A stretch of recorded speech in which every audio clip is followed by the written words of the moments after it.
আজ ঘুমটা তাড়াতাড়ি ভাঙায় খুব সকালে একটু ছাদে গিয়েছিলাম। কলকাতায় এখন চলছে প্যাচপ্যাচে গরমকাল। দিনে বেলা বাড়ার সাথে সাথেই গরমে অস্থির হয়ে উঠছে। বাইরে রোদ্দুরের কথা তো ছেড়েই দিলাম। দুপুর 12টার পর রাস্তায় যেন লু বইছে প্রতিদিন। তার জন্য ব্যোমকেশ বলে, এই গরমকালটা ভোরবেলায় ছাদে এসে খোলা আকাশের নিচে উপভোগ করবো হে ভাইয়া। কারণ সকালের বাতাসের মধ্যে বিরাজ করে অদ্ভুত ধরনের একটা শান্ত স্নিগ্ধতা, আর এই ঠান্ডা বাতাস গায়ে এসে লাগার সঙ্গে সঙ্গে মনকে শান্ত করতেও অনেক সাহায্য করবে। এখন প্রায় 6টা বাজে। আমি জানি ব্যোমকেশ ঘুম থেকে উঠেছে ভোর 5টায়। ছাদের দরজা সরিয়ে এগিয়ে যেতেই চোখে পড়ল ব্যোমকেশ। সে তখন পদ্মাসনে বসে চোখ বন্ধ করে মনসংযোগ করছে। বুঝলাম এতক্ষণে ওর যোগব্যায়াম সেরে নেওয়া হয়ে গেছে। আমি ছাদে দাঁড়িয়েই একটু পায়চারি করে নিলাম। ব্যোমকেশের কথা 100 ভাগ সত্য। ছাদের শীতল হাওয়ায় শরীর মন যেন জুড়িয়ে গেল। কে বলবে আর একটু বেলা বাড়ার সাথে সাথেই সূর্যমামা নিজের তেজ দিয়ে চারিদিক ঝলসে দিতে শুরু করবেন। সে যাই হোক, একটু পরে ব্যোমকেশ আর আমি ছাদ থেকে নেমে এসে বসার ঘরে বসলাম। ব্যোমকেশ একবার হাঁক ছাড়ল, পুরিরাম চা দাও। তারপর খবরের কাগজটা একটু আধটু উল্টে পাল্টে দেখছিল। আমার ততক্ষণে বিস্কুটের বয়ামের 4টে বিস্কুট ধ্বংস করা হয়ে গেছে। জানি না, আমার মন বলছে খুব তাড়াতাড়ি দারুণ কোনো জটিল রহস্যের কেস আসতে চলেছে। ব্যোমকেশ খবরের কাগজটা উল্টে পাল্টে দেখে পাশে ভাঁজ করে রাখতে রাখতে বলল, দুস কিছু ভালো খবর নেই। ওই যে একঘে খবর, কোন নেতা কোথায় গেল আর কোন ফিল্ম স্টার কোন নতুন ছবির শুটিং শুরু করবে এই নিয়ে ভরিয়েছে। একটা খুনের খবরও নেই অবধি। আমি একটু হেসে বললাম, তা ভাইয়া তুমি বলতে চাইছো তিলোত্তমার গুণধর চোরখুনিরা সব তাহলে সন্ন্যাস নিয়ে নিল? ব্যোমকেশ মুখটা একটু গম্ভীর করে বলল, তাহলে যে আমাদের মতো গোয়েন্দাদের বাড়িতে আর ভাতের হাঁড়ি চড়বে না যে। আমি জানি ব্যোমকেশ একটা ভালো কেস সলভ করলে যে পরিমাণ পারিশ্রমিক পায় তা দিয়ে ওর শুয়ে বসে পুরো মাস চলে যায়। তাই হয়তো ওর ফাঁকা সময় বাড়িতে বসে দেশ বিদেশের নানান রকম বই পড়ার অভ্যেস হয়েছে আজকাল। ব্যোমকেশ কিছু একটা হয়তো বলতে যাচ্ছিল। ঠিক এমন সময় বাইরে একটা ভারী জিপের শব্দ শুনতে পেলাম। ব্যোমকেশ নিচু গলায় বলল, দাসবাবু এত সকাল সকাল, তার মানে কোনো গন্ডগোল হয়েছে মন বলছে। চা খাবেন তো? আর চা? সকাল সকাল ঘুম থেকে এত তাড়াতাড়ি এমনি ওঠার অভ্যেস নেই, তার উপর এত বড় কাণ্ড। এখন চা খাওয়ার সময় নেই। আপনি বরং পুটিরামকে 1 গ্লাস ঠান্ডা জল দিতে বলুন। আর ব্যোমকেশবাবু, আপনি তাড়াতাড়ি তৈরি হয়ে নিন, বেরোতে হবে এক্ষুনি। ব্যোমকেশ ওকে দেখে একটু ভালো করে লক্ষ্য করে বলল, আপনার যে উত্তেজনা দেখছি আর কানের পাশে এখনো দাড়ি কাটার ফোম লেগে আছে দেখে বুঝতে পারছি কোনো গুরুতর ব্যাপার, তাই তো? কোনটুন নাকি? মানে হয়েছে কি, সকাল সকাল 6টা বাজতে না বাজতেই থানা থেকে ফোন, নাকি প্রখ্যাত ধনী ব্যবসায়ী আদিত্য নারায়ণ রায় খুন হয়েছেন তার বাড়িতে। আর তখন আমি সবে দাড়িটা কামাচ্ছি। আর কি দেরি করা চলে? দৌড়াতে দৌড়াতে গিয়ে পৌঁছাই মার্ডার স্পটে। কিন্তু পৌঁছে দেখি খটোমটো সব ব্যাপার। তাই ভাবলাম আপনাকে একবার ডেকে নিয়ে যাই। সে ভালোই করেছেন। আমার হাতেও তেমন একটা কাজ নেই এখন, আমি তৈরি হয়ে নিচ্ছি, চলুন। বেশিক্ষণ লাগলো না, 10 মিনিটের মধ্যেই আমরা তৈরি হয়ে নিলাম। আমরা যখন দাসবাবুর জিপে উঠছি আকাশের অবস্থা তেমন একটা ভালো নয়। এই অল্প সময়ের মধ্যেই আকাশে হয়তো ভালো মতো মেঘ জমেছে। আমরা উঠে পড়তেই জিপ স্টার্ট দিল। সকালের দিক হওয়ায় রাস্তায় তেমন একটা ট্রাফিক নেই। ব্যোমকেশ এবার ওর পকেট থেকে একটা সিগারেট বের করে ওটা জ্বালিয়ে একটা টান দিল। তারপর গাড়ির জানলা দিয়ে ধোঁয়া ছাড়তে ছাড়তে বলল, দাসবাবু এই আদিত্য নারায়ণের ব্যাপারে একটু বলুন তো। আপনি এই কেসে আছেন যখন, তবে আপনার থেকেই কেসের ডিটেলসটা শুনে নেওয়া যাক। দাসবাবু একটু অন্যমনস্ক ছিলেন। ব্যোমকেশের কথায় প্রথমে একটু হকচকিয়ে গেলেন, তারপর নিজেকে সামলে নিয়ে বললেন, আমি বেশি ডিটেলস জানি না। ডিপার্টমেন্ট থেকে যতটা জানানো হয়েছে ওটাই বলছি। যিনি খুন হয়েছেন তারই নাম আদিত্য নারায়ণ রায়। শোনা যায় তার বাপের নাকি পারফিউমের ব্যবসা ছিল। তারপরেই উনি সেই ব্যবসার হাল ধরেন। আদিত্যনারায়ণের সময় ব্যবসা ফুলে ফেঁপে ওঠে, অগাধ টাকা কড়িও হয় তার। কলকাতার মতো শহরে 3টি বড় বাড়ি, স্থাবর অস্থাবর সম্পদের পরিমাণ কয়েক কোটিরও উপরে। তো ভালো কথা, বউ বাচ্চা? দাসবাবু এবার মুখে একটা হাসি হাসি ভাব এনে বললেন, স্ত্রী নীলিমা দেবী মারা গেছেন প্রায় 7 বছর হলো। ছেলে আছে একটাই, তবে শোনা যাচ্ছে বাপের সাথে ছেলের তেমন একটা মধুর সম্পর্ক নয়। ব্যোমকেশ এবার মাথাটা ওটার দিকে ঘুরিয়ে বলল, সেটার কোনো বিশেষ কারণ? একটিমাত্র ছেলে সব সম্পত্তির মালিক যখন সেই হবে, তবে মধুটা খেয়ে গেল কে? হ্যাঁ, মানে আপনি ঠিকই ধরেছেন। স্ত্রীর মৃত্যুর পর প্রায় 4 বছর তিনি বিপত্নিক ছিলেন। তারপর মন টানে অন্যদিকে। টাকা থাকলে যা হয় আর কি। বাইজিপাড়া থেকে মেয়ে মানুষের আনাগোনা লেগে থাকতো বাড়িতে। তারপর এই 3 বছর আগে হঠাৎ করেই বাড়িতে এক অপরূপা সুন্দরী বাইজি মেয়েকে বিয়ে করে আনেন। আদিত্যনারায়ণের নিজের বয়স 55 হলে কি হবে, দ্বিতীয় পক্ষ বাঁচাতে তিনি একটুও ভুল করেননি। কারণ সেই মেয়ের বয়স প্রায় 23-24-এর কাছাকাছি। নাম সুনয়না। আর আদিত্যনারায়ণের বকাটে ছেলে সেই বিয়েটাকে সঠিক নজরে দেখেনি। এমনিতেই সেই ছেলের টাকা নয় ছয় করার অভ্যাস। তার উপর আগের বছর আদিত্যনারায়ণ সম্পত্তির 3 ভাগের 1 ভাগ সেই নষ্ট মেয়েটিকে লিখে দেওয়ার জন্য সে আরও বাপের উপর রেগে যায়। উইল করে আদিত্যনারায়ণ লিখে গিয়েছেন ওর মৃত্যুর পর 3টি বাড়ির 2টো ওর ছেলে পাবে, আর এই বাড়িটা পাবে সুনয়না। আর স্ত্রী বাবদ সুনয়না পাবে 5 কোটি টাকা। তা আপনারা এটা জানতে পেরেছেন যে কাল খুনের রাতে এই মহিলা কোথায় ছিলেন? বিয়ের 3 বছর হয়েছে যখন, আর আগের চরিত্রে কিছু দোষ থাকলে খুন করাটা তার জন্য কোনো ব্যাপার না, কি বলেন? তাই না দাসবাবু? সেটা বলা যায় না, কারণ পুলিশ নিজের মতো কথা বলে জানতে পেরেছে কাল রাতে সুনয়না বাড়িতে ছিল না। খুনের সময় মানে কাল সুনয়না একটি পার্টিতে ছিল পুরোটা রাত, বাড়ি ফেরেনি। ব্যোমকেশ এবার বাইরের দিকে চোখ না সরিয়েই বলল, তা আপনাদের ডাক্তার কি জানিয়েছে রিপোর্টে? আর কাল রাতে যখন খুনটা হয় তখন কে কে বাড়িতে ছিল? খুনের সময়টা এখনো অবধি জানা যাচ্ছে না। ওই ধরুন না রাত 3:10-এর কাছাকাছি। আর কাল রাতে খুনের সময় বাড়িতে উপস্থিত ছিল বাড়ির বিশ্বস্ত চাকর বয়স্ক রজনী কাকা, বয়স 60-এর উপর। একজন রান্নার মহিলা থাকেন, বাড়ির গেটের দারোয়ান ও বাগান সাজানোর একজন মালি। কিছুক্ষণের মধ্যেই জিপ আমাদের পৌঁছে দিল উত্তর কলকাতার পেল্লাই ধরনের একটা বড় বাড়ির সামনে। বাড়ির বাইরে এখনো 2টো পুলিশ জিপ আর 2টো বড় ধরনের গাড়ি দাঁড়িয়ে। কলকাতা শহরে এই রকম ফাঁকা আর নিরিবিলি জায়গা খুব কমই আছে। সত্যি বেশ বড় দোতলা একটা বাড়ি।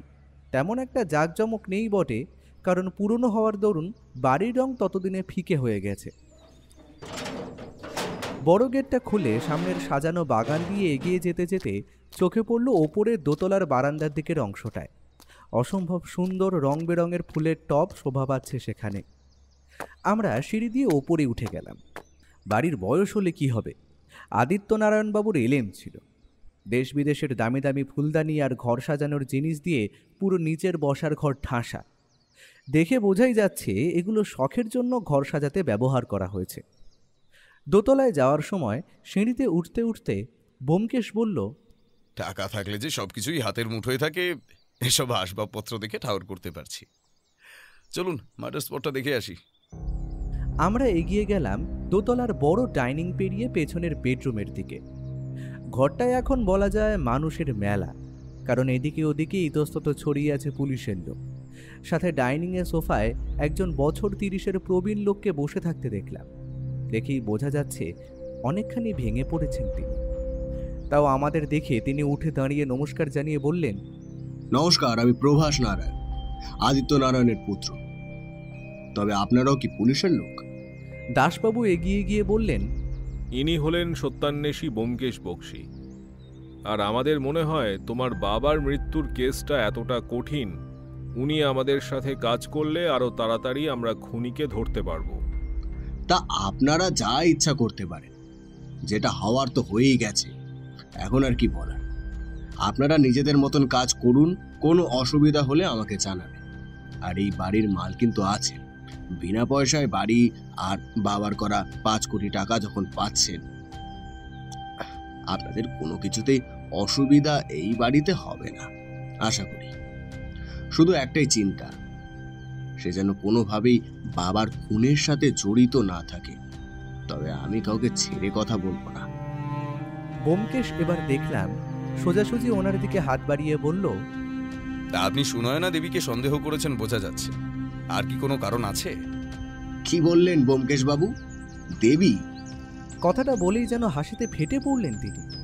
কাল যে ওনার পিতৃবিয়োগ হয়েছে তিনি যেন তা বেমালুম ভুলেই গেছেন। ব্যোমকেশ বাবু, কাগজে কালি লাগলে সেটা তো আর কোনোদিন ওঠে না, সেটা আপনাকে বলে দিতে হবে না আশা করি। চলুন, আপনারা হয়তো সেই দেবীর সাথেও কথা বলবেন, দেখুন কি হয়। আমরা এবার উঠে এগিয়ে গেলাম সেই ঘরের দিকে যেখানে আসল খুনটা হয়েছে। ঘরে ঢুকতেই প্রথমেই চোখে পড়ল একজন অতি কম বয়সী মহিলা, যার রূপের যেন তুলনা করলে বিশেষণ কম পড়ে যাবে। এতটা অপরূপা সুন্দরী মহিলা আমি খুব একটা দেখিনি। একবার দেখলে যেন চোখ সরানো দায় হয়ে পড়ে। আমি বুঝলাম ইনি আদিত্য নারায়ণের 3 বছর আগের বিবাহিতা স্ত্রী। স্বামীর মৃত্যুতে যে খুব একটা ভেঙে পড়েছেন তা তো আমার মনে হলো না। চোখের দুই পাশে জল ততক্ষণে শুকিয়ে গেছে। মহিলার দুধে আলতা গালগুলোতে তখন লালচে ছোপ পড়েছে। আর সেই মহিলার পাশে তাকে সান্ত্বনা দেওয়ার জন্য দাঁড়িয়ে আছেন এক ভদ্রলোক। আর ঘরে 3 জন পুলিশ আছেন যারা নিজেদের তদন্তের খুঁটিনাটি কাজ দেখে চলেছেন। পুরো কাঠের পালঙ্কের আশেপাশের জায়গাটা একটা সাদা রঙের দাগ দিয়ে ঘিরে ফেলা হয়েছে। আমি জানি এটাকে ডেথ স্পট বলে। এর মানে এখানে খুন হয়েছে, আর এই জায়গায় প্রবেশ বা কোনো জিনিস ধরাছোঁয়ার জন্য পুলিশের বিশেষ অনুমতির প্রয়োজন হয়। এবার আমার চোখ গেল বিছানার দিকে। মখমলে সাদা চাদরের বিছানা তখন ভেসে যাচ্ছে জমে থাকা লালচে রক্তের দাগে। একজন মাঝবয়সী লোক যেন এখনও চিরনিদ্রায় শায়িত আছেন, চোখ তখনও বন্ধ। মৃত্যু যন্ত্রণার ছাপ যেন তাকে স্পর্শ করতেই পারেনি। গলার যে জায়গাটা কাটা হয়েছে দেখেই বোঝা যায় অত্যন্ত সুপক্ষ হাতে খুনটা হয়েছে। মুখে কোনো রকম আতঙ্কের ছাপ নেই, তাই স্পষ্ট বলা যায় রাতের বেলা ঘুমের মধ্যেই খুনটা হয়েছে। ব্যোমকেশ দেখলাম এবার এগিয়ে গেল বডিটার কাছে। প্রায় 5 মিনিট ধরে এদিক ওদিক ভালো করে লক্ষ্য করল সেটা। তারপর এগিয়ে গেল বিছানার ডান পাশে দাঁড়িয়ে থাকা অন্য 1 বছর 30 লোকের দিকে। তারপর তার উদ্দেশ্যে বলল, তা ডক্টর অধিকারী, কি বুঝতে পারছেন আপনি খুনটা তাও রাত কটার দিকে হয়ে থাকতে পারে? লোকটা একটু অন্যমনস্ক ছিল। ব্যোমকেশের কথায় অবাক হয়ে বলল, আপনি আমার নাম? ও কিছুই না, আপনার জামার পকেটের উপর ব্যাচে এখনো নামটা জল করছে, একটু চোখ থাকলেই দেখতে পাওয়া যায়। তা আপনি ডক্টর শুভেন্দু অধিকারী, তাই তো? আর এই বাড়ির ফ্যামিলি ডাক্তারও আপনি আশা করি? হ্যাঁ, আমি এই শেষ কয়েক বছর আদিত্য নারায়ণের হার্টের চিকিৎসা করেছি। ওনার হার্ট খুব দুর্বল ছিল, আমি ওনাকে দেখছিলাম। অনেকটা সুস্থ হয়ে উঠেছিলেন, আর আপনি বলতে পারেন সপ্তাহে প্রায় 3-4 দিন তো ওনাকে দেখতে আমায় আসতেই হতো এই বাড়িতে। ব্যোমকেশ এবার মহিলার দিকে ঘুরে বলল, মিসেস সুনয়না, আমি জানি আপনি এখন অত্যন্ত খারাপ সময়ের মধ্যে দিয়ে যাচ্ছেন। এই সময় কারো মন মানসিক অবস্থা ভালো থাকে না, তবে আমাদের সাহায্য করলেই আমরা যত তাড়াতাড়ি হোক আপনার স্বামীর আততায়ীকে ধরতে পারব। মহিলা চুপ ছিলেন। এবার তিনি চোখ তুলে ব্যোমকেশের দিকে তাকিয়ে বললেন, আমার শরীরটা এমনিতেই ভালো না। কাল রাতে একটা পার্টিতে গিয়েছিলাম, এমনিতেই আমার ঘুম হয়নি। তার উপর সকাল সকাল এসে দেখি সবটা শেষ হয়ে গেছে। কি জানবার আছে আমাকে বলুন, তবে আমি যে খুব বেশি সাহায্য করতে পারবো তা মনে হয় না, কারণ খুনের সময় আমি উপস্থিত ছিলাম না। সে ব্যাপারে কোনো চিন্তা নেই, আমি আপনাকে বুঝেই প্রশ্ন করব। এরই মধ্যে দাসবাবু বললেন, ব্যোমকেশবাবু, আপনার দেখা হয়ে গেছে তো? বডিটা এবার পোস্টমর্টেমে পাঠানোর ব্যবস্থা করি। কাল রাতের বডি, আরও বেলা হলে কিন্তু গন্ধ বেরোবে। হ্যাঁ দাসবাবু, আপনি সেটাই করুন, তবে আমি বাড়িতে উপস্থিত সবার সঙ্গে আলাদাভাবে কথা বলতে চাই। আর ডাক্তার ও সুনয়না দেবীও আছেন তাদের মধ্যে। সবাইকে বসার ঘরে গিয়ে বসান, আমি একজন একজন করে ডেকে নেব। ব্যোমকেশের কথা তখনও শেষ হয়নি, তার মধ্যে একজন কনস্টেবল এসে জানায়, স্যার ছাদে আসুন একবার। আমরা ওই কনস্টেবলের সাথে সাথেই সিঁড়ি বেয়ে ছাদে এলাম। কনস্টেবল বলল, দেখুন স্যার, ভালো করে দেখুন। আমি যখন এই জায়গাটা পরীক্ষা করতে আসি দেখতে পাই ছাদের দরজার ছিটকিনিটা খোলা, অর্থাৎ রাতেও এই দরজাটা খোলা ছিল, আর খুনিও হয়তো এখান দিয়েই সহজে ঘরে প্রবেশ করেছিল।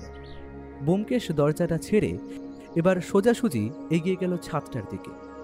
পুরো ছাদটাই ভালো করে পর্যবেক্ষণ করে একটা জায়গায় দেখলাম থেমে গেল, আর এবার একটু নিচু হয়ে জায়গাটা খুব ভালো করে দেখতে থাকলো। আমরা এগিয়ে যেতেই ব্যোমকেশের মুখে হাসি দেখতে পেলাম। সে বলল, দেখুন দাসবাবু, খুনি এই জায়গাটা দিয়েই ছাদে উঠেছিল আর খুন করে এখান দিয়েই নেমে ফিরে গেছে। এখনো খুনির হাতের রক্তের দাগ এখানে লেগে আছে। এই খুনির হাত কাঁচা দেখেই বোঝা যাচ্ছে। তাই বলা যায় না যে সুপক্ষ কাউকে দিয়ে খুন করানো হয়েছে, কারণ একটা ভালো খুনি কিছুতেই এরকম ক্লু ছেড়ে যাবে না। বাড়ির কার্নিশ বেয়ে পাইপটা দিয়ে ছাদে ওঠা সহজ কাজ, সুতরাং বলা যায় যে বাড়ির কেউ এই ছাদের দরজাটা খুলে রেখেছিল, যাতে খুনি বাবাজির আসতে কোনো অসুবিধা না হয়। দাসবাবু এবার চোখ বড় বড় করে বললেন, তার মানে ব্যোমকেশবাবু, আপনি বলতে চাইছেন বাড়ির কেউ? হ্যাঁ দাসবাবু, আপনি ঠিক ধরেছেন, প্রমাণ তো তাই বলছে। তবে আমি যে ব্যাপারটা বুঝতে পেরেছি, এটা নিচে গিয়ে বাড়ির কাউকে বলবেন না। আগে সবাইকে জেরা করে দেখি কার কি মনে আছে। আমরা ছাদ ছেড়ে এবার নিচে নেমে বসার ঘরে এসে বসলাম। ব্যোমকেশ বলল, একজন একজন করে বাড়ির সবাইকে পাঠিয়ে দিন দাসবাবু, আমার কিছু প্রশ্ন করার আছে। ব্যোমকেশ এবার আরাম কেদারায় বসে পকেট থেকে একটা সিগারেট ধরিয়ে একটা লম্বা টান দিল, তারপর ধোঁয়া ছেড়ে দিল বাতাসে। এরই মধ্যে দেখি পর্দা সরিয়ে ঘরে প্রবেশ করলো একজন মাঝবয়সী মহিলা। আমি বুঝলাম ইনি এই বাড়িতে রান্না বান্নার কাজ করেন। ব্যোমকেশ ওনাকে একটা চেয়ার দেখিয়ে দিল, তারপর বসতে বলল। মহিলার মুখ দেখে বোঝা যাচ্ছে সে ভয় পেয়েছে, মুখের অবস্থা কাচুমাচু, যে কোনো সময় কেঁদে ফেলবেন। ব্যোমকেশ ওনার দিকে তাকিয়ে বলল, আপনি এখানে কতদিন কাজ করছেন? আর কাল রাতে আদিত্যবাবু অর্থাৎ আপনার মনিবের মধ্যে কি কোনো অস্বাভাবিক আচরণ লক্ষ্য করেছিলেন? মহিলা সেই রকমই কাঁচুমাচু মুখ করে বলল, আমি এখানে কাম করতেছি তা 5 বছরেরও অপর। বাবু কি খাইবেন, ম্যাম সাহেব আসার পর তেনারা সব কিছু রান্নার দায়িত্ব আমার ওপরই দিয়েছিলেন। তা আপনাদের মেম কোনো রান্না জানেন না বলছেন, রান্নাঘরে ঢোকেনও না? তারা বড়লোক মানুষ, তাদের কি আর আমাগো মতো হাতা নুনতি নাড়লে চলে? এই রান্নার দিকটা আমি সামলাইতাম। তবে বাবু রাতের বেলা ওষুধ খাওয়ার আগে শুধুমাত্র গরম দুধ খেতেন। মেম ওই দুধ খান গরম করে নিয়ে যেতেন ওনার জন্য। আচ্ছা বুঝলাম। তা তোমার মনিব কি এই দুধ রোজ খেতেন? আর কাল রাতেও কি সেই দুধ পান করেছিলেন? আগে খেতেন না, তবে 3-4 মাস হলো ডাক্তারবাবু ওনারে কইছেন যে শরীরে শক্তির দরকার, তাই রোজ গরম দুধ খেতে। আর কাল রাতে তো মেম বাইরে বেরোনোর আগে বাবুরে দুধ দিয়েই গিয়েছিল, কারণ দুধটা আমি গরম করে মেমরি দিয়েছিলাম। মহিলার কথাটা শোনা মাত্র ব্যোমকেশ কি যেন একটা ভাবছিল, তার মাঝে তিনি বললেন, আমার কি হয়ে গেছে? আমি কি এখন আসতে পারি? এখনকার মতো আসতে পারেন, তবে যখন তখন দরকার পড়লে আবার ডেকে নেওয়া হবে। আর হ্যাঁ, তদন্ত চলাকালীন এই বাড়ির কেউই দূরে কোথাও চলে যেতে পারবেন না। আপনাদের দারোয়ান আর বাগানের মালিকে একসঙ্গে পাঠিয়ে দিন, আমি কথা বলব। মালি ও দারোয়ানের সাথে কথা বলে তেমন একটা কিছু সুবিধে হলো না, কারণ দুইজনই বলল কাল বিকেলের পর কেউই এই বাড়িতে আসেনি। শুধুমাত্র রাত 8টা নাগাদ সুনয়না দেবী গাড়ি করে পার্টির জন্য বেরিয়ে যায়। আর খুনি যে গেট দিয়ে প্রবেশ করেনি সেটা স্পষ্ট, কারণ মালি বলল বাগানের পাঁচিল সহজেই টপকে বাড়িতে প্রবেশ করা যায়। ব্যোমকেশ আর ওদের বিরক্ত করেনি, দুইজনকে নিরীহ লোক মনে হওয়ায় তাড়াতাড়ি ওদের ছেড়ে দিল। তারপর বলল ডাক্তারকে পাঠিয়ে দিতে। ডাক্তারবাবু আসার সাথে সাথেই ব্যোমকেশ চেয়ারটা দেখিয়ে দিয়ে ওনাকে বসতে বলল। শুভেন্দুবাবু, আপনি আদিত্য নারায়ণের হার্টের চিকিৎসার সঙ্গে যুক্ত তাও কত বছর হলো? বেশি না, ওই 3 বছর হবে। তবে উনি খুবই প্যানিক করতেন, তাই সপ্তাহে 1-2 বার আসতেই হতো। তবে ওনার মতো মানুষকে যে কে খুন করবে সেটা তো বুঝলামই না। টাকার জন্য বা শত্রুতার জন্য করলে সেটা কে আমাদের কারো জানার প্রশ্নই ওঠে না। আর ব্যবসায়ী মানুষদের শত্রু থাকাটাও অস্বাভাবিক তো নয়। আর খুনি যদি বাড়ির কেউই হয় ধরুন। শুভেন্দুবাবু, আপনি কার দিকে ঠিক ইঙ্গিতটা করছেন আমি ধরতে পারছি, তবে তার উপর সন্দেহ করার উপযুক্ত কারণ কি আছে? কেন থাকবে না? ও ছেলে যে বাপকে একদম দেখতেই পারে না। কতবার তো আমার চোখের সামনে ওদের মধ্যে কথা কাটাকাটি লাগতো। ছেলের কাছে অগাধ টাকা থাকলেও বাপের পুরো সম্পত্তি হাতানোর জন্য সে খুন করতে পারে বই কি। আচ্ছা, বুঝলাম। তা আপনার তো তাহলে এই বাড়িতে এখন আসা বন্ধ। যার অসুখ সেই যখন নেই। ভদ্রলোক এবার একটু হেসে বললেন, আগে তবে আমি এখন ঠিক করেছি একটা নিজস্ব প্রাইভেট নার্সিং হোম খুলে সেইখানেই চিকিৎসা শুরু করব। এখন কলকাতা শহরে ছোটোখাটো ওই রকম কত না নার্সিং হোম, মানে প্রাইভেট নার্সিং হোম গজিয়ে উঠেছে। ওই তেমনই একটা করে আর কি। ব্যোমকেশের মাথায় এবারে ভ্রুকুটি দেখতে পেলাম। ও বলল, সে তো অনেক টাকার ব্যাপার ডক্টর অধিকারী। হঠাৎ হ্যাঁ, হঠাৎ করেই বলতে পারেন। বাবার গ্রামে প্রচুর জমি জমা ছিল। বাবার মৃত্যুর 1 বছরের মধ্যে ওই সবগুলোই বেচে দিলাম। হাতে টাকাও পেয়েছি কিছু, সেটা দিয়েই ব্যবস্থাটা সারবো ভাবছি। আচ্ছা ডক্টর অধিকারী, এখনের মতো আপনার ছুটি। তবে আমার না মাঝে মাঝে একটা বুকের ব্যথা হয়। আপনার ওখানে যাব না হয় একবার দেখাতে।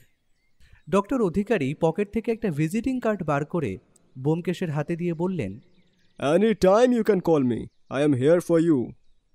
লোকটা এবার চেয়ার ছেড়ে উঠে বেরিয়ে গেল। আমি ব্যোমকেশের দিকে হাসি মুখে বললাম, তা বুকে ব্যথাটা কবে আবার বাড়বে বলে তোমার মনে হচ্ছে ব্যোমকেশ?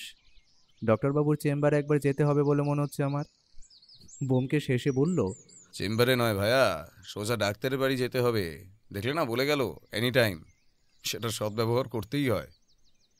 আমরা নিজেদের মধ্যে কথা বলছি, এমন সময় বাইরে থেকে একটা মিষ্টি গলার মহিলা কণ্ঠ শুনতে পেলাম। ভিতরে আসতে পারি ব্যোমকেশবাবু? ব্যোমকেশ দাঁড়িয়ে বলল, আসুন আসুন সুনয়না দেবী, আপনার বাড়িতে আপনাকেই অনুমতি নিয়ে প্রবেশ করতে হচ্ছে। আর বলি বলুন তো। আমার শরীরটা ঠিক ভালো লাগছে না, যা জিজ্ঞেস করার তাড়াতাড়ি করুন। তা আমি শুনলাম আপনি রোজ রাতে শোয়ার আগে আতিথ্যবাবুর জন্য নিজে দুধ গরম করে নিয়ে যেতেন, কিন্তু কাল শুধু শুনলাম দুধটা গরম রান্নার লোক করলেও দিতে আপনি গিয়েছিলেন। সেটার কারণ জানতে পারি? এটা একটা অবান্তর প্রশ্ন ব্যোমকেশবাবু। একটা মেয়ে নিশ্চয়ই পার্টিতে যাওয়ার আগে তৈরি হয়ে হেসেলে দুধ গরম করতে যাবে না। আরে দুধটা গরম করে আনলেও দিতে তো আমিই যাই। আচ্ছা, সেটা বুঝতে পারলাম, তবে আপনি কোন পার্টিতে গিয়েছিলেন সেটা আমার জানা কিন্তু অত্যন্ত দরকারি।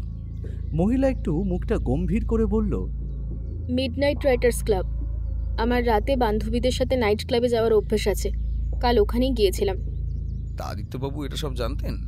হ্যাঁ, না জানার কি আছে। ওনার সাথে বিয়ের আগেই তো আমার কথা হয়েছিল যে আমাকে সম্পূর্ণ স্বাধীনতা দিতে হবে। উনি তো এটা নিয়ে মাথা ঘামানোর প্রয়োজন মনে করেননি। আর জোর খাটানো আমার উপর কখনই সম্ভব নয় মিস্টার ব্যোমকেশ। খুনের ব্যাপারে আপনি কাউকে সন্দেহ করেন? সুনয়না দেবী একটু ভেবে চিনতে বললেন, সেই রকম কাউকে তো আমার জানা নেই, তবে বনবিহারী দত্ত নামের এক ব্যবসায়ী ওনার থেকে প্রচুর টাকা ধার নিয়েছিলেন ব্যবসার জন্য। পরে জানতে পারি লোকটা ব্যবসায় দেউলিয়া হয়ে গেছে। লোকটাকে উনি টাকা ফেরত দিতে বলায় উনি সোজাসুজি না করে দেন। তবে ওর একটা বাড়ি আছে, সেটাই আমার স্বামী টাকার বদলে নেবেন বলেছিলেন। তার যদি ক্ষোভ থাকে আর টাকা শোধ না দিতে হয়, তার জন্য সেও নিশ্চয়ই সহজে খুন করতে পারে। I see. আপনার সব প্রশ্নের জবাব আমার দেওয়া হয়ে গেছে আশা করি। এখন আমি আসি, প্রচণ্ড ক্লান্ত আমি। শেষ প্রশ্ন। শুনলাম আদিত্য নারায়ণের উইল অনুযায়ী আপনি তো এখন এই বাড়িরও 5 কোটি টাকার মালিক। তবে আদিত্য নারায়ণের ছেলের সঙ্গে আপনার কোনো? মহিলার দেখলাম এবার সাদা ফর্সা গালগুলো রাগে লাল হয়ে উঠেছে। দেখুন মিস্টার ব্যোমকেশ, আমি স্ত্রী হিসেবে যেটা পাওয়ার সেটা আদিত্যবাবু আমাকে দিয়ে গেছেন। আর কে কি পেল তা নিয়ে আমার কোনো মাথা ব্যথা নেই। নমস্কার। মহিলা উঠে হনহন করে বেরিয়ে গেল। আমরা এবার উঠে পড়লাম। ব্যোমকেশ বাইরে দাসবাবুর দিকে এগিয়ে গিয়ে বলল, আপনার এখন দুটো কাজ। প্রথম, বনবিহারী দত্ত নামক একটি লোক যে আদিত্য নারায়ণের কাছ থেকে টাকা ধার নিয়েছিল তার বাড়ির ঠিকানা খুঁজে বার করুন। দ্বিতীয়, আদিত্য নারায়ণের ছেলের সঙ্গে আবার দেখা করাটা আমার অত্যন্ত প্রয়োজনীয়, তাই বিকেলের আগেই ওকে কল করে ওর বাড়িতেই একটা অ্যাপয়েন্টমেন্ট নিন, আমি যাব। এইটুকু বলে ব্যোমকেশ আর আমি ওই বাড়ি থেকে বেরিয়ে এলাম। 3টে পুলিশ জিপ দাঁড়িয়েছিল। ব্যোমকেশকে দেখে একটা এগিয়ে এলো। রাস্তায় ব্যোমকেশ কোনো কথা বলল না, ও এখন মৌনব্রত অবলম্বন করেছে। আমি একবার জিজ্ঞেস করলাম, তুমি কি ডাক্তারকে সন্দেহ করো? আমার তো লোকটাকে বেশ নিরীহ গোছের বলেই মনে হলো। সে খালি হাসি হাসি মুখে বলল, লোকটা গভীর জলের মাছ ভাইয়া, কথা শুনে মনে হলো। তবে তদন্ত শেষ না হওয়া অব্দি সন্দেহের তালিকায় কেউ বাদ পড়বে না। আমাদের বাড়ি পৌঁছতে পৌঁছতে প্রায় 12টার বেশি বেজে গিয়েছিল। তাই আর দেরি না করে স্নান টান করে খেয়ে দিয়ে নিলাম। দুপুরে ব্যোমকেশ দেখলাম খাবার টেবিলে স্পিকটি নট। ওকে এখন ঘাঁটিয়ে লাভ নেই। তেমন একটা কঠিন কেস হলে ব্যোমকেশের মাথার মধ্যে তখন কি যে চলে কেউই জানে না। আজ দুপুরে খাওয়া দাওয়াটা একটু বেশিই হয়েছিল, তাই বিছানায় পড়ার সাথে সাথেই চোখটা কেমন যেন লেগে গেল।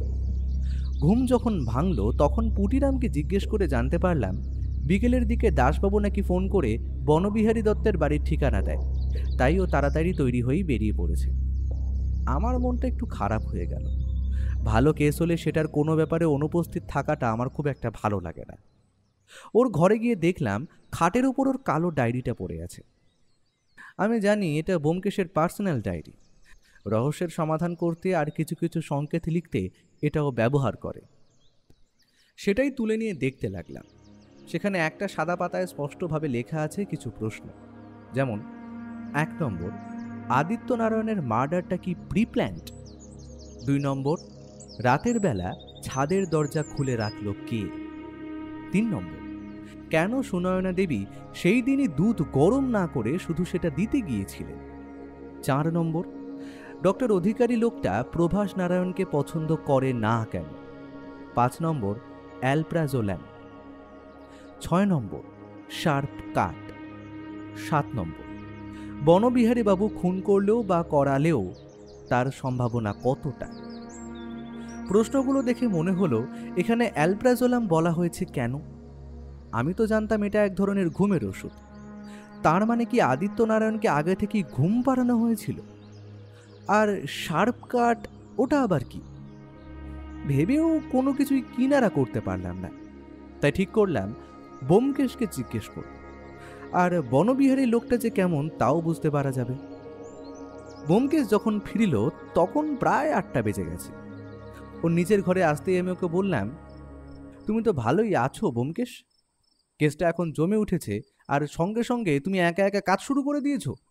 আমি দেখলাম দুপুরে তুমি ঘুমোচ্ছিলে, তাই তোমাকে আর ডাকলাম না ভাইয়া। ওইসব ছাড়ো, বনবিহারী বাবুকে দেখে কি বুঝতে পারলে? ব্যোমকেশ একটা হাঁপ ছেড়ে বলল, যা বুঝলাম লোকটার অবস্থা এমনিতেই ভালো না, কারণ প্রায় 10-12 দিন হলো ভদ্রলোক পা ভেঙে প্লাস্টার করে বাড়িতে পড়ে আছেন। আর টাকা দিয়ে খুন করাবেন সেই অবস্থা এখন ওনার নেই। ভদ্রলোকের সঙ্গে কথা বলে যা বুঝলাম তিনি এখন পুরোপুরি দেউলিয়া। বললেন যে ওনার এই বাড়িটাই বিক্রি করে যা পাবেন তা দিয়ে আদিত্য নারায়ণের ছেলেকে ওনার ধারের টাকা শোধ করে দেবেন আর নতুন ব্যবসা খুলবেন সুস্থ হয়ে। আমি একটু ভেবে বললাম, লোকটা যদি ধরো পায়ে প্লাস্টার বেঁধে পা ভাঙার নাটক করে? ঘরের মধ্যে ওষুধপত্র আর পা নিয়ে উঠতে গিয়ে লাঠির ব্যবহার সবটাই আমি নিজের চোখে দেখে এলাম, তাই সহজেই বলা যায় যে উনি এই খুন করেননি। তবে বলছো ব্যোমকেশ, সাসপেক্ট লিস্ট দিয়ে বনবিহারী দত্তকে বাদ দেওয়া চলে? হ্যাঁ বলতে পারো, তবে তুমি যদি ওই ফেলুদার বাদশাহী আংটির গল্পের ওই বনবিহারী বাবুর কথা চিন্তা করে ওনাকে এতক্ষণে অপরাধী সাজিয়ে বসে আছো মনে মনে, তাহলে কিন্তু সেটা ভুল। আমি বুঝলাম ব্যোমকেশ আমার সাথে ঠাট্টা করছে, কারণ ওর মুখে তখনও লেগে আছে একটা হাসি। কাল দুপুরবেলার দিকে একবার বুকে ব্যথা উঠতে পারে বলে মনে হচ্ছে। ব্যোমকেশ আর কিছু বলল না, খালি হাসল। রাতে আর এই ব্যাপারে তেমন একটা কোনো কথা হয়। শুধু রাতে খাওয়া দাওয়ার পর দাসবাবু ফোন করে জানান, প্রভাস নারায়ণ কাল বাপের ঘাট কাজ করতে গঙ্গায় যাচ্ছেন দিনের বেলা, তাই ওনাকে বাড়িতে পাবেন সন্ধ্যার পর। বলে দাসবাবু প্রভাস নারায়ণের বাড়ির ঠিকানাটা বলেছিল। আমি তা একটা কাগজে লিখে রাখি। পরদিন সকালবেলা ঘুম ভাঙতে ভাঙতে প্রায় 9টা বেজে যায়। সাধারণত এত বেলা অবধি শোয়ার অভ্যেস আমার নেই, তবে জানি না আজ কি হলো। বাইরে বেরিয়ে জানতে পারলাম ব্যোমকেশ ঘণ্টাখানেক আগেই বেরিয়ে গেছে। এবারেও ভীষণ আফসোস হলো। কিন্তু ডাক্তারবাবুর বাড়ি তো দুপুরবেলা যাওয়ার কথা ছিল, আর প্রভাস নারায়ণের বাড়ি সন্ধ্যাবেলা। তবে ব্যোমকেশ এখন গেল কোথায়? এসব নানা কথা ভাবতে ভাবতে দুপুর গড়িয়ে এলো। ব্যোমকেশ বাড়ি ফিরলে দুপুরের খাওয়াটা একসাথেই সারলাম। মৃদু হেসে বললাম, তুমি একা একাই ডাক্তার দেখিয়ে চলে এলে? এদিকে আমারও তো শরীরটা কেমন যেন একটু করছিল। প্রত্যুত্তরে ব্যোমকেশ হালকা হাসল, তারপর বলল, না না, ডাক্তার দেখানোর সুযোগ তোমার আমার দুজনেরই হাতেই এখনো আছে। আমি কিছু অন্য কাজ মিটিয়ে এলাম। তাড়াতাড়ি খেয়ে নাও ভাইয়া, তারপর বেরোতে হবে। সাথে সাথেই উৎসুক হয়ে উঠলাম। খাওয়া শেষ করে ব্যোমকেশ ডক্টর শুভেন্দু অধিকারীকে একটা টেলিফোন করে আমরা আসছি সেটা জানিয়ে দিল। আধা ঘন্টার মধ্যেই ওনার বাড়িতে পৌঁছলাম। বাড়ির সাথে লাগোয়া একটা ছোট্ট কেবিনও রয়েছে, কিন্তু দুপুর গড়িয়ে যাওয়ায় তা এখন বন্ধ। উনি নিজের ঘরেই একটা সোফায় আমাদের বসালেন, তারপর মুখোমুখি একটা চেয়ার টেনে বসে বললেন, বলুন ব্যোমকেশবাবু, কি সমস্যা আছে? ওই যে বলেছিলাম বুকের ব্যথা, ওই সমস্যাতেই আসা। দেখুন, বুকে ব্যথার বহু কারণ থাকতেই পারে। হজমের সমস্যা, পাচনতন্ত্রের সমস্যার জন্যও কিন্তু বুকে ব্যথা হয়। যেমন ধরুন ওই গ্যাস্ট্রাইটিস, প্যানক্রিয়াটাইটিস। আবার ফুসফুসজনিত সমস্যার কারণেও কিন্তু হতে পারে, স্পেশালি ওই বাম ফুসফুস। তাই আপনার এই ব্যথাটা কবে থেকে আছে আর তার ধরনটা কীরকম সেটা যদি একটু বলেন তাহলে হয়তো একটু সুবিধা হয় বুঝতে। এরই মধ্যে ব্যোমকেশ সোফা ছেড়ে উঠে গেছে। দেওয়ালে কয়েকটা পেন্টিং ঝোলানো রয়েছে, যেগুলো সম্ভবত ডক্টর শুভেন্দু অধিকারীরই আঁকা। নিচে তার স্বাক্ষর করা রয়েছে। সে সেগুলোকেই পর্যবেক্ষণ করার নামে ঘরের সব কিছুর উপরেই অল্প বিস্তর চোখ বোলাচ্ছে। সে ওভাবেই বলল, আপনার হাতের আঁকাগুলো কিন্তু খুব সুন্দর। মানে ধন্যবাদ ধন্যবাদ। তবে আপনার ব্যাপারটা আসলে এই কেসটা তো ভীষণই ট্র্যাজিক। এত চিন্তা মাথায় নিয়ে টেনশন থেকে যদি বুকে ব্যথা হয় সেটাও কি অস্বাভাবিক? বলেই সে আর চোখে শুভেন্দুবাবুর দিকে তাকালো। এবার তিনি একটু অপ্রতিভ হয়ে বললেন, মানে? এরই মধ্যে ব্যোমকেশ আশেপাশের কিছু কিছু জিনিস ঘাঁটাঘাঁটি করে দেখতে শুরু করেছে, একরকম তল্লাশির মতো করে। শুভেন্দুবাবু ব্যস্ত হয়ে বলে উঠলেন, ও কি, আপনি আবার ওই সব ঘাঁটাঘাঁটি করছেন কেন? আপনার কি আদৌ কোনো সমস্যা আছে মশাই? ব্যোমকেশ যেন সেসবে কর্ণপাতই করে না। পাশের ড্রয়ারটা টেনে সেটা একটু হাতড়িয়ে একটা লিপস্টিক বার করে বললেন, কি আপনার কাছে এটা কি করছে? আপনি তো সম্ভবত ব্যাচেলর। দেখলাম শুভেন্দুবাবু একটু অপ্রস্তুত হয়ে পড়লেন। তারপর নিজেকে একটু সামলে নিয়ে কি যেন একটা ভেবে মুখটা হাসি হাসি করে বললেন, ওটা ওটা আসলে আমি একজনের জন্য কিনেছিলাম, এখনো দেওয়া হয়নি। এটা ঠিক যে আমি ব্যাচেলর, তবে কেউ আছে যে এই সাদা কালো জীবনেও রঙের সমাহার ঘটিয়েছে বলতে পারেন। দেখেই যখন ফেলেছেন তবে আর লুকিয়ে লাভ কি বলুন? বাহ, শুনে ভালো লাগলো। ব্যোমকেশ যেখানকার জিনিস সেখানে রেখে দিয়ে বলল, আপনার বলা প্রথম কারণটাই ঠিক মনে হচ্ছে। কারণ কদিন ধরে খাওয়ার ভীষণই অমর্জিতয়ম হয়েছে। তার উপর একটা বদ্ধেকুড়ো দিচ্ছে সমানে, সঙ্গে কিছু খেতেও ইচ্ছে করছে না। পেটটা কেমন যেন ভার ভার লাগছে। আমার হালকা হাসি পেয়ে গেলেও নিজেকে সংবরণ করলাম। ওই তো, তাহলে তো সব কিছু একেবারে পরিষ্কারই হয়ে গেল। আমি ওষুধ আর খাওয়ার সময়টা লিখে দিচ্ছি, এগুলো 1 সপ্তাহ চালান। আশা করি বেশ সুস্থ বোধ করবেন। আর হ্যাঁ, সাথে বেশি করে জল অবশ্যই খাবেন, কেমন? ওষুধও উনিই দিয়ে দিলেন। তারপর ফিস দিতে গেলে উনি তা প্রত্যাখ্যান করলেন, শুধু বললেন, আপনি ভীষণ মহৎ একটা কাজ করছেন, আপনার জন্য আমি এটুকু করতেই পারি। এটুকু কথোপকথনের পর আমি আর ব্যোমকেশ বেরিয়ে আসি। বাড়ি ফেরার কথা ছিল, কারণ প্রভাস নারায়ণের সাথে দেখাটা সন্ধ্যের আগে সম্ভব নয়। কিন্তু ব্যোমকেশ হঠাৎ বলল, একবার আদিত্যবাবুর বাড়ি থেকে ঘুরে আসি চল, ওখান থেকে সোজা ওনার ছেলের বাড়িতে যাওয়া যাবে। আমার উত্তরের অপেক্ষা না করেই সে যাওয়ার উদ্যোগ নিল। অগত্যা আমিও পিছু নিলাম। আদিত্যবাবুর বাড়ির সামনে একজন পুলিশ কনস্টেবল মোতায়েন ছিল। তার সাথে কিছু কথা বিনিময় করে আমরা ভিতরে ঢুকলাম। ব্যোমকেশ তাকেও নিয়ে এলো সঙ্গে, সুবিধে হবে বলে। সে গিয়ে আদিত্যবাবুর ঘরটা আবার খুলে দিল। ব্যোমকেশ ভালো করে আর একবার গোটা ঘরটার তল্লাশি নিল। তারপর কি একটা বস্তু হাতে পেয়ে খুব উৎসাহের সাথে বলে উঠল, এই তো পেয়েছি। এতক্ষণে সুনয়না দেবীও শশব্যস্ত হয়ে এসে হাজির হলেন। তিনি বললেন, কি ব্যাপার অজিতেশ বাবু, গতকাল তো আপনি দেখে গেলেন সব। হ্যাঁ, তবে কিছু জিনিস এখনই মনে পড়লো, তাই একবার এলাম। তবে আমি বেশিক্ষণ নেব না। বলেই কি যেন ভেবে নিয়ে জিজ্ঞেস করলো, আচ্ছা, এই বাড়িতে আর কারোর ঘুমের সমস্যা আছে? মানে আর কেউ ঘুমের ওষুধ খায়? না, একমাত্র আমার স্বামী খেতেন। আপনি তার মানে কোনোদিনই খাননি বলছেন, তাই তো? না, কিন্তু এসব কথার মানে কি? তেমন কিছুই না, আমি আপনার ঘরটা একবার দেখতে চাই। ব্যোমকেশ বাবু, আমি এমনিতেই এতটা সমস্যার মধ্যে রয়েছি। এই ঘটনাটা ঘটার পর থেকে আমি প্রায় বিপর্যস্ত। গতকাল থেকে আমি ঠিকভাবে বিশ্রামও করতে পারিনি। এই সব একটু, আর তার মধ্যেই আপনারা। তার ঘরটাও এদিক ওদিক দেখতে দেখতে আমার চোখে পড়লো একটা লিপস্টিক। হঠাৎই খেয়াল হলো এই এই একই ধরনের লিপস্টিক ডক্টর শুভেন্দু অধিকারীর কাছেও ছিল। ব্যোমকেশ যখন হাতে নিয়ে প্রশ্ন করেছিল, আমি তখন লক্ষ্য করেছিলাম। আমি তাকে ডাকলাম, ব্যোমকেশ। সে আমার দিকে ফিরতেই আমি লিপস্টিকটা হাতে তুলে দেখালাম। সে এগিয়ে এসে সেটা আমার হাত থেকে নিয়ে ভালো করে পর্যবেক্ষণ করে সুনয়না দেবীর উদ্দেশ্যে প্রশ্ন করল, মিসেস সুনয়না, এটা খুব একটা বেশি ব্যবহার হয়নি দেখে যা মনে হচ্ছে, হয়তো কয়েকদিন আগেরই কেনা। আপনি কি এই লিপস্টিকই ব্যবহার করেন শুধু? হ্যাঁ, তবে আগেরটা কোথায় রেখেছি আমার খেয়াল নেই। সেটা পাচ্ছিলাম না বলেই কদিন আগে এটা কিনেছিলাম। কিন্তু আপনি আমাকে একটু বলবেন যে আমার লিপস্টিকের সাথে এই কেসটার কি সম্পর্ক? I mean, it's too much না? হয়ে গেছে আপনার দেখা? না, তেমন কিছুই না, সরি টু বদার ইউ। এখন আমরা আসি। বাইরে এসে মাথায় অনেকগুলো চিন্তা ঘুরতে লাগে। লিপস্টিকের ব্যাপারটা কাকতালীয় হতে পারে এমনটা আমার তো মনে হয় না। সেটাই বলতেই যাচ্ছিলাম, দেখলাম ব্যোমকেশ তার বুক পকেট থেকে একটা প্রেসক্রিপশন আর একটা ওষুধের ছোট ডিপে বের করে নিজের প্যান্টের পকেটে সুরক্ষিত রাখল। অদ্ভুত ব্যাপার এটা যে এগুলো তো ডক্টর অধিকারীর একটু আগে দেওয়া ওষুধ বা প্রেসক্রিপশন নয়। তাকে এই ব্যাপারে জিজ্ঞেস করায় প্রত্যুত্তরে সে মৃদু হাসল। ততক্ষণে প্রায় অন্ধকার হয়েই এসেছে। আমরা এগোলাম প্রভাস নারায়ণের বাড়ির উদ্দেশ্যে। আগে থেকেই কথা বলা ছিল। সেখানে পৌঁছলে প্রভাস নারায়ণ আমাদের ভেতরে নিয়ে গিয়ে বসালেন।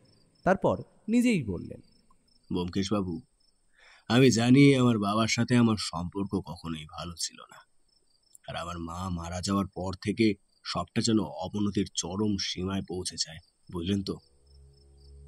হ্যাঁ, আমার রয়েছে কিছু খারাপ স্বভাব, কিছু খারাপ অভ্যাস, কিন্তু কি করব বলুন তো? মায়ের অবর্তমানে আমি বাবাকে একটুও কষ্ট পেতে দেখিনি, জানেন তো। অন্যদিকে আমি সারাটাক্ষণ মায়ের অভাব বোধ করতাম। তারপর বাবা বেছে বেছে একটা মহিলাকেও এনে জোটালেন। হা, ওই দিনের পর থেকে না, বাবার প্রতি সম্মানটা পুরোপুরি উঠে যায়। কিন্তু কিন্তু বাবা তো, প্রতিবাদে ঘর ছেড়েছি, আলাদা থাকি, স্বেচ্ছাচারী জীবন কাটাই, কিন্তু আমি কখনো বাবার ক্ষতি চাইনি। সর্বক্ষণ রাগ ধরতো লোকটার উপর, ভীষণ রাগ ধরতো। তবে যখন সেদিন দেখলাম রক্তাক্ত বিছানাটা, নিথর দেহটা আর জ্বলন্ত চিতা, তখন মুহূর্তে না, সব অনুভূতিগুলো চাপা পড়ে গেল। আর মনে হলো এটা ঠিক হয়নি। যেই করে থাকুক তার চরম থেকে চরম শাস্তি পাওয়া উচিত।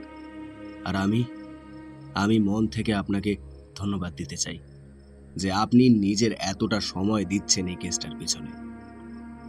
আমি আপনাকে কথা দিচ্ছি, যদি আপনি আমার বাবার খুনিকে খুঁজে বের করতে পারেন তবে আমি আপনার উপযুক্ত পারিশ্রমিক দেব। কিন্তু অপরাধীর শাস্তি আমার চাই। নিশ্চয়ই হবে, আপনি সে বিষয়ে নিশ্চিন্ত থাকুন। বরং সেই দিকে আমরা অনেকখানি সুরাহা করতে পেরেছি, সেই খবরটা দিতেই আমার এখানে আসা। সত্যি বলতে আপনার উপরও সন্দেহ ছিল, তবে কিছু কিছু প্রমাণ এখনো অন্য কথা বলছে। বাহ, এ তো সুখবর। এই সুখবরটা তো ওই মহিলাটাকেও জানাতে হবে। যতই হোক উনি আমার বাবার বিধবা বলে কথা। হা, আসলে আমি এখন ওই বাড়ি থেকেই হয়ে আসছি। আমি ব্যোমকেশ কিছু বলতেই যাচ্ছিল, প্রভাসবাবু মাঝে বলে উঠলেন, ও, তা মহিলা এখনো আছেন না গেছেন? মানে? সকালে তো শুনছিলাম মহিলা নাকি এতটাই শোকাহত যে ওই বাড়িতে আর থাকতে পারছেন না, হয়তো বাবার বাকি বাড়িগুলোর কোনোটায় গিয়ে থাকবে, তার জন্য তো জোরাজুরি চলছিলই। এই কথাটা শোনার পর ব্যোমকেশের মুখ মুহূর্তে অপ্রতিভ হয়ে গেল। সে উৎকণ্ঠা নিয়ে বলে উঠল, কি বললেন? আপনি ঠিক জানেন? হ্যাঁ, তেমনটাই শুনলাম। ব্যোমকেশ হঠাৎ ভীষণ ব্যস্ত হয়ে পড়ল। সোফা ছেড়ে উঠে কিছু সেকেন্ডের জন্য ঘরের এদিক ওদিক পায়চারি করে বলল, টেলিফোন কোথায়? আপনার টেলিফোন কোথায়? এখনই একটা ফোন করতে হবে। ব্যোমকেশের এমন হঠাৎ ব্যস্ততায় প্রভাসবাবুও খানিকটা ঘাবড়ে গেলেন। তিনি তৎক্ষণাৎ উঠে তড়িঘড়ি করে ব্যোমকেশকে টেলিফোনটা দেখিয়ে দিলেন। ব্যোমকেশ রিসিভারটা তুলে তাড়াতাড়ি কিছু নাম্বার ডায়াল করল। তারপর অপরপক্ষ ফোনটা ধরতে সে বলল, দাসবাবু, আপনি এক্ষুনি আদিত্যবাবুর বাড়িতে পৌঁছুন। দেরি হয়ে গেলে খুনিকে আর পাওয়া যাবে না। কুইক, আমি ওখানেই মিট করছি। ব্যোমকেশ যে কি বলতে চাইল সেটা আমার কাছে এখন অনেকটাই স্পষ্ট। সে একরকম দৌড়ে ঘর থেকে বেরিয়ে গেল। আমিও পিছু নিলাম। আর ঘটনার তাৎপর্য অনুভব করতে পেরেই বোধহয় প্রভাসবাবুও আমাদের সাথে যোগ দিলেন। বাইরে ওনার গাড়ি ছিল, উনি সেটা স্টার্ট দিয়ে আমাদের বললেন, তাড়াতাড়ি বলুন, হেঁটে গেলে অনেক সময় লেগে যাবে। আমি আর ব্যোমকেশ তৎক্ষণাৎ গাড়িতে চড়ে বসলাম। আমাদের গাড়ি দ্রুত বেগে ধেয়ে চলল আদিত্যবাবুর বাড়ির উদ্দেশ্যে। কিন্তু আমরা যখন পৌঁছলাম তখন কনস্টেবল জানালো যে কি একটা ওষুধ এনে দেওয়ার জন্য সুনয়না দেবী তাকে অনেক করে অনুরোধ করে। বাড়িতে কারো পক্ষেই এই মুহূর্তে যাওয়া সম্ভব নয় সেটা বোঝায়। শেষে মিনিট পাঁচেকের ব্যাপার ভেবে সে সেটা আনতেও যায়, কিন্তু এসে সুনয়না দেবীর খোঁজ করে জানতে পারে সে বেরিয়ে গেছে। আর এটা প্রায় আধ ঘন্টা আগের ঘটনা। দাসবাবু ঝাঁঝিয়ে উঠলেন, এতটা কেয়ারলেস কি করে হতে পারো তুমি? এই জন্য এখানে পোস্টিং দেওয়া হয়েছিল? তুমি জানো এর জন্য আমি তোমায় সাসপেন্ড করতে পারি। ব্যোমকেশ মাঝে বাদ সেধে বলল, দাসবাবু, এখন এসব করার সময় নেই, এখনো দেরি হয়নি। আমরা চেষ্টা করলে ওনাকে এখনো ধরতে পারি। আমাদের এক্ষুনি ডক্টর শুভেন্দু অধিকারীর বাড়ি যেতে হবে। চলুন। আমরা প্রভাসবাবুর গাড়িতে বসলাম। আর আমাদের গাড়ির পেছনেই দাসবাবু তার দুজন সহকর্মীকে নিয়ে জিপে আসতে লাগলেন। কিছুক্ষণের মধ্যেই পৌঁছে গেলাম ডক্টর অধিকারীর বাড়ির রাস্তায়। তবে বাড়ির কাছাকাছি যেতেই দেখলাম তার হোয়াইট ক্যাডিলাক গাড়িটা দ্রুত বেগে বেরিয়ে গেল। ব্যোমকেশ প্রভাসবাবুকে উদ্দেশ্য করে বলল, ফলো করুন, ফলো করুন। প্রভাসবাবুর গাড়ি গতিবেগ আরও খানিকটা বাড়িয়ে পিছু নিলেন ডক্টর অধিকারীর গাড়িটি। দাসবাবু একই কাজ করলেন। মিনিট খানেকের মধ্যেই আমরা এসে পড়লাম হাইওয়েতে। প্রবল গতিবেগে ছুটে চলেছে ডক্টর অধিকারীর হোয়াইট ক্যাডিলাক। তার থেকে বেশ খানিকটা তফাতে আমাদের তথা প্রভাসবাবুর ইম্পোর্টেড গাড়ি ফোর্ড সিয়ারা, আর তার একটু পেছনেই দাসবাবুর জিপ। দাসবাবু একটা চোঙাকৃতি মাইক্রোফোন নিয়ে চিৎকার করে বলে চললেন, ডক্টর অধিকারী, পালিয়ে কোনো লাভ নেই। আপনি ধরা পড়ে গেছেন। পুলিশের কাছে আত্মসমর্পণ করুন। ডক্টর অধিকারী, আপনি ধরা পড়ে গেছেন। কিন্তু ডাক্তার অধিকারীর গাড়ি আসতে হওয়ার পরিবর্তে নিজের গতিবেগ আরও খানিকটা বাড়িয়ে দিল। ব্যোমকেশ বিড়বিড় করে বলল, এভাবে কিছুই হবে না। তারপর গাড়ির আওয়াজকে খানিকটা ছাপিয়ে গলা চড়িয়ে প্রভাসবাবুর উদ্দেশ্যে বলল, আমাদের গাড়িটার সামনেটার একদম পেছনেই আছে। আপনি একটু ডান পাশ দিয়ে চলুন, রাইট সাইডের লেনে। ব্যোমকেশ বাবু, গাড়ি যথেষ্ট স্পিডে আছে, এর থেকেও স্পিডে বাড়িয়ে ওভারটেক করা ভীষণ মুশকিল। আমি ওভারটেক করতে বলিনি, আপনি শুধু পাশের লেনে নিয়ে চলুন, আমার একটু জায়গা দরকার। অগত্যা প্রভাসবাবু গাড়িটা সোজাসুজি পেছনে না রেখে খানিকটা ডান পাশে সরিয়ে আনল। ডক্টর অধিকারীর গাড়িটা যেন একটু একটু করে আরও দূরে চলে যাচ্ছে। ঠিক তখনই আমায় ও প্রভাসবাবুকে অবাক করে দিয়ে ব্যোমকেশ পকেট থেকে তার রিভলভারটা বের করল। ও যে এটাও সাথে নিয়ে এসেছিল তা আমি জানতামই না। গাড়ির বাঁদিকের কাঁচটা নামানোই ছিল। ব্যোমকেশ বাঁ হাতে রিভলভারটা নিয়ে সম্পূর্ণ হাতটা ওর মাথার কিছুটা অংশ গাড়ি থেকে বের করলো। তারপর 3 সেকেন্ড লক্ষ্য স্থির করে গুলি চালালো। সাথে সাথেই ডক্টর অধিকারীর গাড়ির পেছনের একটা চাকা বার্স্ট করলো। গাড়ি নিয়ন্ত্রণের বাইরে গিয়ে এদিক ওদিক ঘুরে ধাক্কা মারল পাশের একটি পোস্টে। আমাদের গাড়ি ও তার কাছাকাছি গিয়েই থামলো। আমরা প্রত্যেকেই তড়িঘড়ি করে নেমে পৌঁছলাম অ্যাক্সিডেন্টের কাছাকাছি। গাড়ির বনেট থেকে সমানে ধোঁয়া বেরোচ্ছে। গাড়ির দরজা অনায়াসেই খোলা যায়। গাড়িতে বসেছিলেন ডক্টর অধিকারী ও সুনয়না দেবী। ভাগ্যক্রমে দুজনের কারোরই তেমন চোট আসেনি, শুধু ঘটনার আকস্মিকতায় হিতাহিত জ্ঞান হারিয়েছে। দাসবাবু তার 2 সহকর্মীকে জিপটা দিয়ে পাঠিয়ে দেয় থানায় খবর দেওয়ার জন্য, যাতে তারা এই গাড়িটার যথাসাধ্য ব্যবস্থা করতে পারে এবং তারপরই যেন তারা ডক্টর অধিকারীর বাড়িতে হাজির হয়। আমরা 6 জন প্রভাসবাবুর গাড়িতে করে আসি ডক্টর অধিকারীর বাড়ি। সেখানে একটু জল খেয়ে ও বাতাস পেয়ে সুনয়না দেবী এবং তিনি দুজনেই সম্বিত ফেরেন। তারপর বলতে থাকেন, বিশ্বাস করুন, আমরা পালিয়ে যাচ্ছিলাম ঠিকই, কিন্তু আমরা কিচ্ছু করিনি আমরা। হ্যাঁ, বিশ্বাস করুন, আমার স্বামী সদ্য মারা গেছেন। এখানে থাকলেই সম্পর্কটা কেউ মেনে নিত না, তাই বাধ্য হয়ে আমরা চলে যাচ্ছিলাম। কিন্তু খুনের সাথে আমাদের কোনো সম্পর্ক নেই, আমি সত্যি বলছি। ব্যোমকেশ এবার একটু ব্যঙ্গাত্মক ভঙ্গিতেই বলল, ও তাই বুঝি? তা আমি তো খুনের ব্যাপারে কিছুই বলিনি, আর আপনারা খুন করেছেন বলেই যে আপনাদের ধরা হচ্ছে এমনটাও বলা হয়নি। তবে এই কথাটা শুনে দুজনেই থম মেরে যান। ব্যোমকেশ আরও বলে, এবার তো সত্যিটা স্বীকার করে নিন, নাকি আমাকেই বলতে হবে? ও ভাবলো কি করে যে ওর মতো একটা মানুষের সাথে আমার মতো একটা মেয়ে সারাটা জীবন কাটিয়ে দেবে? আমি তো টাকার জন্য বিয়েটা করেছিলাম, সেটাও বেঁচে থাকতেই পাই অথবা মরে গেলে, হু কেয়ার্স? বাহ, এই তো কি সুন্দর স্বীকারোক্তি।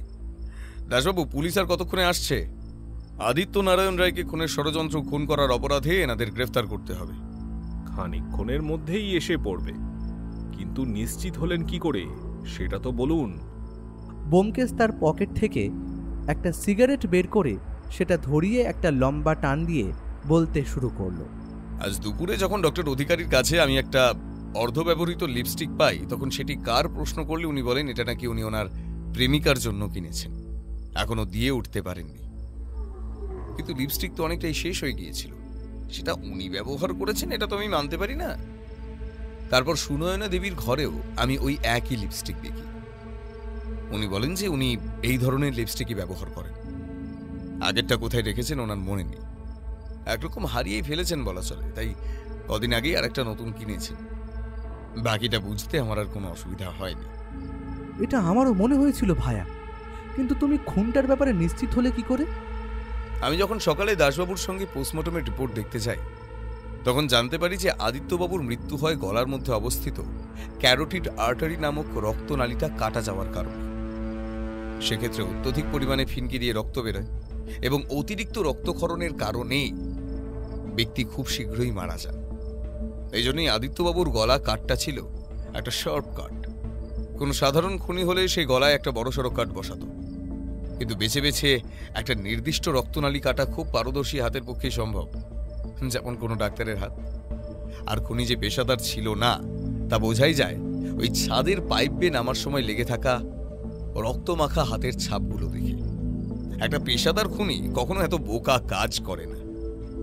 এছাড়াও আদিত্যবাবুর শরীরে বেনজোডায়াজিপিন নামক একটি পদার্থ মাত্রাধিক পরিমাণে ছিল। বলেই একটা প্রেসক্রিপশন আর ওষুধের ডিপে ব্যোমকেশ টেবিলের ওপরে রাখে। আর আমার সঙ্গে সঙ্গে মনে পড়ে যায়, এটা তো দুপুরবেলা ব্যোমকেশের পকেটে ঢুকানো সেই প্রেসক্রিপশন আর ডিপেটা। সে বলে, অ্যালপ্রাজোলাম ট্যাবলেট, একটা অন্যতম ওষুধ যা শরীরে বেনজোডায়াজিপিনের মাত্রা বৃদ্ধি করে। এ বিষয়ে কোনো সন্দেহ নেই যে খুনের রাতে আদিত্যবাবুকে দুধের সঙ্গে মিশিয়ে একাধিক ট্যাবলেট খাওয়ানো হয়েছিল, যাতে খুন হওয়াকালীন তিনি গভীর নিদ্রায় আচ্ছন্ন থাকেন। সেই জন্যই আপনি ওই দিন বেরোনোর তাড়া থাকা সত্ত্বেও দুধটি নিজের হাতে দিতে গিয়েছিলেন, তাই তো? সে সুনয়না দেবীর দিকে তাকায়, কিন্তু তিনি মাথা নিচু করেই থাকেন। প্রমাণস্বরূপ বলা যায় এই প্রেসক্রিপশনটা, এখানে তারিখ দেওয়া আছে খুনের 3 দিন আগের, আর ওষুধের ডোজ যা বলা আছে সেই অনুযায়ী ডিপে থেকে 3টে ট্যাবলেট শেষ হওয়ার কথা, কিন্তু এতে 8টা ট্যাবলেট শেষ হয়ে গেছে। আজ দুপুরে এটা আমি আদিত্যবাবুর ঘরটা পুনরায় সার্চ করে পাই। সুনয়না দেবীর কথা অনুযায়ী এই ট্যাবলেট ওই বাড়িতে আর কেউ নেন না, কারণ কারোরই ঘুমের সমস্যা নেই। তবে 3 দিনে 8টা ট্যাবলেট শেষ হয় কি করে? আর আপনি তো ওই দিন কোনো ক্লাবেও যাননি। আজ সকালেই দাসবাবুর সঙ্গে ওয়ারেন্ট নিয়ে আমি মিডনাইট রাইডার্স ক্লাবের গেস্ট লিস্ট চেক করেছি ওই দিনের। তাহলে সারা রাতটুকু আপনি কোথায় ছিলেন? সুনয়না দেবী চুপ করে থাকেন। নিজের স্বামীকে ঘুমের ওষুধ খাইয়ে ছাদের দরজাটা খুলে রেখে বেশ নিশ্চিন্তেই আপনি ওই দিন চলে আসেন শুভেন্দুবাবুর বাড়িতে। রাতের বেলা সকলের অলক্ষ্যে তিনি আপনাদের ঘরে ঢুকে নিদ্রাচ্ছন্ন আদিত্যবাবুকে খুন করে তারপর আবার একই রাস্তায় ফিরে আসেন। অপরাধবোধ দুজনের মুখেই সমানভাবে ফুটে উঠেছে। তারা যেন নির্বাক হয়ে নিজেদের পরিণতির অপেক্ষা করছে। আসলে আজ দুপুরে আপনাদের দুজনের সঙ্গেই আমার কথোপকথনটা থেকে আপনারা বোধহয় আঁচ করেছিলেন যে বিপদ বাড়তে পারে, তাই আর দেরি না করে আজ রাতেই উধাও হওয়ার পরিকল্পনা করেছিলেন। কিন্তু সবটাই এখন মাঠে মারা গেছে। ব্যোমকেশ তার শেষ হয়ে যাওয়া সিগারেটটা টেবিলে রাখা অ্যাস্ট্রেতে বুঝিয়ে মুখে একটা মৃদু হাসি নিয়ে বসে রইল। প্রভাসবাবু এতক্ষণ চুপ করে বসেছিলেন, কিন্তু হঠাৎই সকলকে চমকে দিয়ে তিনি এবার ঝাঁপিয়ে পড়েন শুভেন্দুবাবুর উপর। ব্যোমকেশ ও দাসবাবু অনেক কষ্টে তাদেরকে আলাদা করেন। এবার তিনি তার আক্রমণাত্মক ভঙ্গি ছেড়ে আবেগে ভেঙে পড়েন। চোখ দিয়ে গড়িয়ে পড়ে ফোঁটা ফোঁটা অশ্রুজল। তিনি বলেন, এই মহিলাকে আমার প্রথম দিন থেকেই পছন্দ হয়নি। আমি বলেছিলাম, দেখুন, আমি বলেছিলাম আপনাকে, যাকে আমার বাবা সব দিল, নিজের পরিবার, নিজের সন্তানের বিরুদ্ধে গিয়ে দিল, সে কিনা মানুষটাকে এভাবে মেরে ফেলল। তিনি বার কয়েক করাঘাত করতে থাকেন নিজের কপালে। আর এভাবেই পরিণতি পায় এই মর্মান্তিক কাহিনী। মিনিট খানেকের মধ্যেই বহু পুলিশ এসে পড়ে। সুনয়না দেবী এবং ডক্টর অধিকারী অ্যারেস্ট হন। উইল অনুযায়ী সুনয়না দেবী 1/3 সম্পত্তির মালিক তখন হতেন যদি আদিত্যবাবুর মৃত্যুটা স্বাভাবিক কারণে হতো, কিন্তু নিজেই তার খুনের ষড়যন্ত্রে গুরুত্বপূর্ণ ভূমিকা পালন করায় সেই অধিকার থেকেও তিনি বঞ্চিত হন এবং দীর্ঘ বহু বছরের কারাদণ্ড হয়। প্রভাসবাবু ব্যোমকেশকে কৃতজ্ঞতা স্বরূপ বেশ মোটা টাকা পারিশ্রমিক দিয়েছেন আর বারে বারে ধন্যবাদ জানিয়েছেন। এমনকি তিনি নেশা ত্যাগ করে জীবনটা নতুনভাবে শুরু করার কথা ভাবছেন এও জানিয়েছেন।